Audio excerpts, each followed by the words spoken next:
Hello दोस्तों, आज हम लोग सामान्य ज्ञान जनरल नॉलेज के 10,000 प्लस इंपॉर्टेंट एमसीक्यू सीरीज़ को देखेंगे, वो भी हिंदी में, जो आपको SSC, banking, railway, UPSC, EMRS जैसे ऑल कॉम्पिटिटिव एग्जाम्स में आपका काफ़ी हेल्प करेंगे। तो चलिए शुरू करते हैं आज का सेट 6। अगर आपने पहले के सेट्स को नहीं देखा है तो आप प्लेलिस्ट में जाकर उसे देख सकते हैं। तो ये रहा आज का पहला क्वेश्चन, जो मोस्ट इंपॉर्टेंट है। जब किसी धातु को गर्म किया जाता है तो उसका घनत्व क्या हो जाता है? तो इसका आंसर है उसका घनत्व कम हो जाता है। ऑप्शन सी सही है। नेक्स्ट क्वेश्चन है, किस धातु का गलनांक सबसे अधिक है? ये मोस्ट इंपॉर्टेंट क्वेश्चन है, इसको अलग अलग रूप में भी पूछता है। तो इसका आंसर है टंगस्टन धातु का गलनांक सबसे अधिक होता है, और ये वही धातु है जो बल्ब में प्रयोग होता है। तो इसको भी याद रखिएगा, कभी कभी डायरेक्ट भी क्वेश्चन पूछ लेता है कि बल्ब में कौन सी धातु का प्रयोग किया जाता है, तो वो है टंगस्टन। नेक्स्ट क्वेश्चन है, तेज गति से आता हुआ वाहन हॉर्न बजाता है तो उसका पिच कैसा सुनाई देता है? तो इसका आंसर है अधिक सुनाई देता है। ऑप्शन बी वाला सही है। नेक्स्ट क्वेश्चन है, चिकित्सा व युद्ध में उपयोग के लिए किन किरणों का प्रयोग या नवीनीकरण अनुसंधान हो रहा है? तो इसका आंसर है लेजर किरणों का प्रयोग अब चिकित्सा व युद्ध के क्षेत्र में हो रहा है। नेक्स्ट क्वेश्चन है, डायनामाइट के आविष्कारक निम्नलिखित में से कौन है? तो इजी क्वेश्चन, ऊपर हम लोगों ने देखा है, अल्फ्रेड नोबेल। नेक्स्ट क्वेश्चन है, निम्नलिखित में से कौन सी एक मिश्र धातु है? तो इसमें से मिश्र धातु स्टील है, जिसको इस्पात भी बोलते हैं, और इसमें कांसा, पीतल और टांका का मिश्रण होता है। नेक्स्ट क्वेश्चन है, लोहे पर जंग कैसे लगती है? ये मोस्ट इंपॉर्टेंट है, इसको रट लीजिएगा, ये मेरे खुद के एग्जाम में कई बार आ चुका है। तो इसका आंसर उपयुक्त में से सभी के कारण। इसका एक्सप्लेनेशन आप पढ़ सकते हैं रोककर। फेरिक ऑक्साइड व जलयोजित फेरिस तथा फेरिक ऑक्साइड एवं क्षारीय फेरिस एवं फेरिक कार्बोनेट से इन सभी के कारण जंग लोहे में जंग लगता है। एक्सप्लेनेशन में आप इसको पढ़ सकते हैं, अच्छे से डिटेल में दिया है। लोहे के परमाणु धीरे धीरे, जैसे स्टार्टिंग से पढ़ते हैं, लोहे पर जंग लगने के लिए ऑक्सीजन और नमी का होना अत्यंत आवश्यक है। सूखे स्थान पर लोहे पर ऑक्सीजन से संयोग नहीं करता। नमी और ऑक्सीजन की उपस्थिति में ही लोहे के परमाणु धीरे धीरे ऑक्सीजन से मिलकर लोहे का ऑक्साइड बनाते रहते हैं और जंग लगने की क्रिया जारी रहती है। नेक्स्ट क्वेश्चन है, आंसुओं में कौन सा पदार्थ घुला होता है? तो इसका आंसर है नमक। इसका एक्सप्लेनेशन आप पढ़ सकते हैं। नेक्स्ट क्वेश्चन है, पृथ्वी की वायुमंडल का कितना प्रतिशत भाग 29 किलोमीटर की ऊंचाई तक पाया जाता है? तो इसका आंसर है 97%। ऑप्शन डी वाला सही है। जो पृथ्वी पर वायुमंडल है वो केवल 29 किलोमीटर तक ऊंचाई तक ही 97% तक है। नेक्स्ट क्वेश्चन है, वायुमंडल में सर्वाधिक मात्रा में विद्यमान अक्रिय गैस कौन सी है? तो देखिए, अक्रिय गैस को नोबेल गैस भी बोला जाता है। तो इसका आंसर है ऑप्शन सी, आर्गन सबसे अधिक मात्रा में पाई जाती है। तो नेक्स्ट क्वेश्चन है, स्थल पर सर्वप्रथम उगने वाले पौधे हैं। तो स्थल पर सर्वप्रथम उगने वाले पौधे, देखिए ये स्थल की बात कर रहा है, ना पानी की, ना, तो इसलिए इसका आंसर होगा ब्रायोफाइट्स। ऑप्शन बी वाला सही होगा। एक्सप्लेनेशन आप पढ़ सकते हैं इसका। स्थल पर उत्पन्न होने वाले पौधे को स्पर्माटोफाइट और केवल जल में उत्पन्न होने वाले पौधे को थैलोफाइट बोला जाता है। तो नेक्स्ट क्वेश्चन पर चलते हैं, प्राकृतिक में सर्वाधिक प्रचुरता से पाए जाने वाले कार्बनिक यौगिक कौन से हैं? तो देखिए इसका आंसर है सेल्यूलोज। ऑप्शन डी वाला सही है। नेक्स्ट क्वेश्चन, मनुष्य की आंत में पाए जाने वाले जीवाणु है। तो इसका आंसर है मनुष्य की आंत में एसिरिकिया कोली पाया जाता है। एक्सप्लेनेशन आप वीडियो को रोककर पढ़ सकते हैं।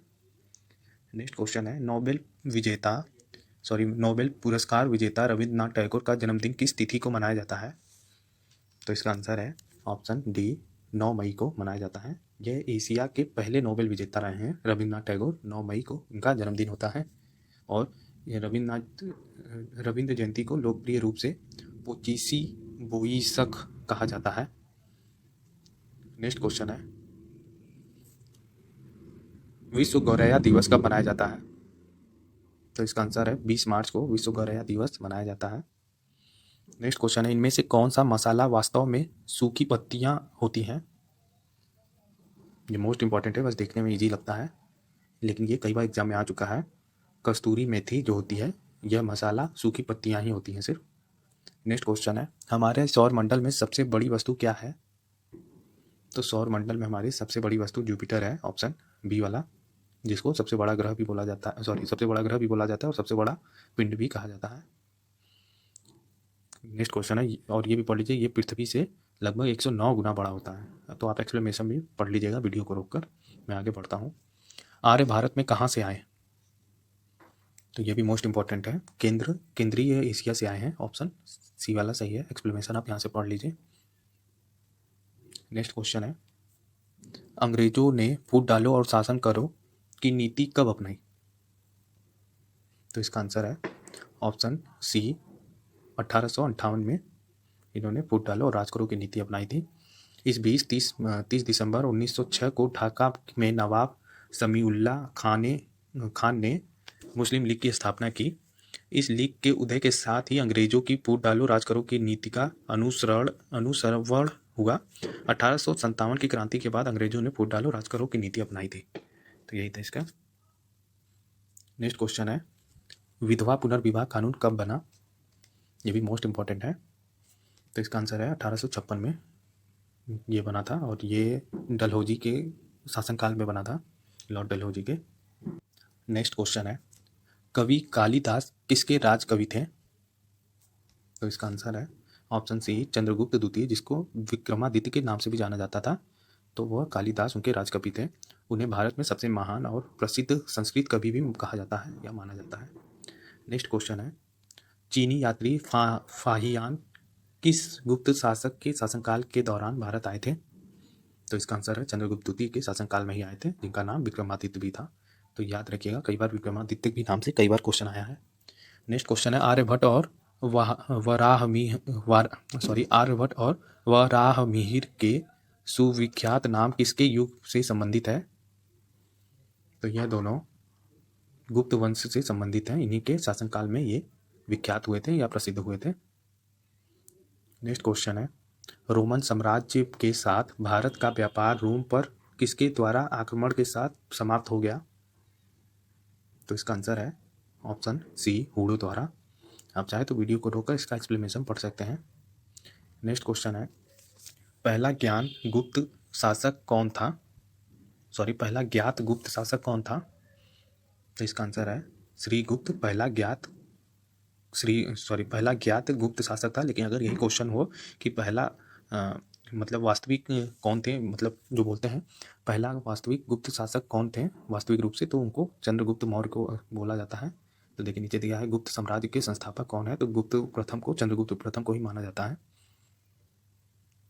नेक्स्ट क्वेश्चन है, भारतीय नेपोलियन की उपाधि से दी गई है, मतलब भारतीय नेपोलियन की उपाधि किसे दी गई है? तो इसका आंसर है समुद्रगुप्त को भारतीय नेपोलियन की उपाधि दी गई है। नेक्स्ट क्वेश्चन है, उत्तर गुप्त युग में जो विश्वविद्यालय प्रसिद्ध हो गए था वह कौन था? तो इसका आंसर है वह नालंदा था, जो उत्तर गुप्त युग में प्रसिद्ध शिक्षा केंद्र था। नेक्स्ट क्वेश्चन है, प्रकाशीय ऊर्जा द्वारा एटीपी के निर्माण को कहते हैं? तो इसका आंसर है प्रकाश फास्फोरिलीकरण कहते हैं। नेक्स्ट क्वेश्चन है, निम्न में से कौन सा विकर का लक्षण नहीं है? तो इसका आंसर है ऑप्शन सी, ये रासायनिक क्रियाओं में नष्ट हो जाते हैं। नेक्स्ट क्वेश्चन है, पुष्पीय पादपों में नर युग्मक पाए जाते हैं? तो इसका आंसर है ऑप्शन ए, परागकण या पुष्पीय पादपों में नर युग्मक पाए जाते हैं। एक्सप्लेनेशन को आप वीडियो को रोककर आराम से पढ़ सकते हैं। चलिए बढ़ते हैं नेक्स्ट क्वेश्चन पे। सर्वोच्च न्यायालय की स्थापना कलकत्ता किसका भाग है? तो सर्वोच्च न्यायालय की स्थापना कोलकाता किसका भाग है? तो इसका आंसर है ऑप्शन ए, 1773 का विनिमय अधिनियम। एक्सप्लेनेशन को आप यहाँ से रोक के पढ़ सकते हैं, रेगुलेटिंग एक्ट के तहत ये बनाया गया था। इसका एक और इम्पॉर्टेंट है, साथ ही भारत का सर्वोच्च न्यायालय भी अस्तित्व में आया था एवं इसकी पहली बैठक 18 जनवरी 1950 में हुई थी। तो आप एक्सप्लेनेशन भी इसको पढ़ते जाइएगा, वरना मैं पढ़ूंगा तो ज़्यादा लंबा हो जाएगा वीडियो। नेक्स्ट क्वेश्चन है, अधिनियम के तहत ईसाई ईसाई मिशनरियों को भारत में अपना धर्म फैलाने की अनुमति दी गई? तो ये कौन से अधिनियम के तहत? तो इसका आंसर है 1813 का चार्टर एक्ट अधिनियम के द्वारा भारत में क्रिश्चियन मिशनरियों को अपना धर्म प्रचार करने का अनुमति मिला था। नेक्स्ट क्वेश्चन है, सकारात्मक स्वतंत्रता के आदर्श की कल्पना सबसे पहले किसके द्वारा की गई? तो इसका आंसर है ऑप्शन सी, हरा के द्वारा। नेक्स्ट क्वेश्चन पर, राष्ट्रपति शासन प्रणाली में कार्यपालिका शक्तिशाली होती है क्योंकि? इसका आंसर है ऑप्शन सी, क्योंकि यह कार्यकाल की स्थिरता प्राप्त करता है। एक्सप्लेनेशन को आप रोककर पढ़ सकते हैं। नेक्स्ट क्वेश्चन है, अरस्तु के लिए राज्य को एक राजनीतिक राजनेता द्वारा शासित किया जाना चाहिए जिसमें निम्नलिखित में से एक गुण हो? तो इसका आंसर है ऑप्शन सी, विवेक हो। मतलब वह जो राजनेता चुना जाए वह विवेकपूर्ण होना चाहिए। नेक्स्ट क्वेश्चन है, तेज प्रकाश में पुतली का आकार कैसा हो जाता है? तो तेज प्रकाश में पुतली का आकार छोटा हो जाता है। जैसे कि हम लोग जैसे ही तेज रोशनी अचानक हमारी आंखों पे पड़ती है तो हमारी पुतली सिकुड़ जाती है, तो वही इसमें एक्सप्लेनेशन में भी दिया है, आप रोक के पढ़ सकते हैं। नेक्स्ट क्वेश्चन है, तेज प्रकाश में पुतली का आकार कैसा हो जाता है? तो छोटा हो जाता है। एक मिनट, ये गलत दे रहा है, अभी तो ऊपर हम लोगों ने की, इसको आप लोग सही कर लीजिएगा, इसमें गलत दे दिया, ये छोटा ही हो जाता है। देखिए लास्ट लाइन में लिखा है, पुतली का आकार उम्र के साथ छोटा हो जाता है। नेक्स्ट क्वेश्चन है, विद्युत चुंबकीय प्रेरण की खोज किसने की थी? तो इसका आंसर है ऑप्शन सी, फेराडे ने की थी। ये मोस्ट इंपॉर्टेंट है, कई बार आ चुका है एग्जाम में। नेक्स्ट क्वेश्चन है, मानव के दो महत्वपूर्ण भाग कौन से हैं? तो इसका आंसर है ऑप्शन सी, हृदय और मस्तिष्क। यह मानव के दो महत्वपूर्ण भाग कौन से हैं जिनमें चुंबकीय क्षेत्र का उत्पन्न होना अनिवार्य है? तो यह मस्तिष्क और हृदय है, जिसमें चुंबकीय क्षेत्र का उत्पन्न होना अनिवार्य होता है। नेक्स्ट क्वेश्चन है, डायनेमो से किस प्रकार की धारा प्राप्त होती है? तो इसका आंसर है दृष्टि धारा डायनेमो से प्राप्त होती है। आप वीडियो को रोको, इसका एक्सप्लेनेशन पढ़ सकते हैं। आमतौर पर इसका तात्पर्य जनरेटर या जनित्र से होता है, जो कंप्यूटर के उपयोग से दृष्टि धारा या डायरेक्ट करंट उत्पन्न करता है। नेक्स्ट क्वेश्चन है, हाल ही में प्रधानमंत्री मोहिद्दीन यासीन ने इस्तीफा दे दिया, वह किस देश के प्रधानमंत्री थे? तो इसका आंसर है मलेशिया देश के वह प्रधानमंत्री थे। आप चाहे तो वीडियो को रोककर इसका एक्सप्लेनेशन पढ़ सकते हैं। नेक्स्ट क्वेश्चन है, टाटा मोटर्स ने कार ऋण सुविधा प्रदान करने के लिए किस बैंक के साथ साझेदारी की? तो इसका आंसर है बैंक ऑफ महाराष्ट्र।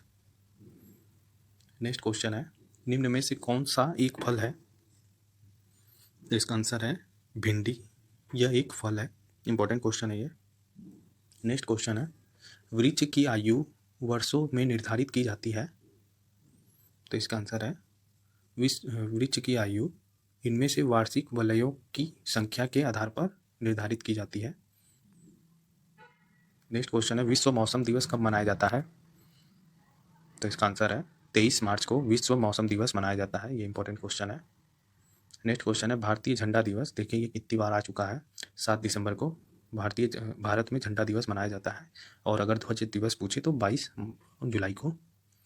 विश्व हिंदी दिवस, ये फिर से वही दे दिया, विश्व नहीं होना चाहिए इधर, राष्ट्रीय हिंदी दिवस या सिर्फ हिंदी दिवस हो तो 14 सितंबर आंसर होगा, लेकिन अगर विश्व की बात करें तो वो 10 जनवरी को मनाया जाता है।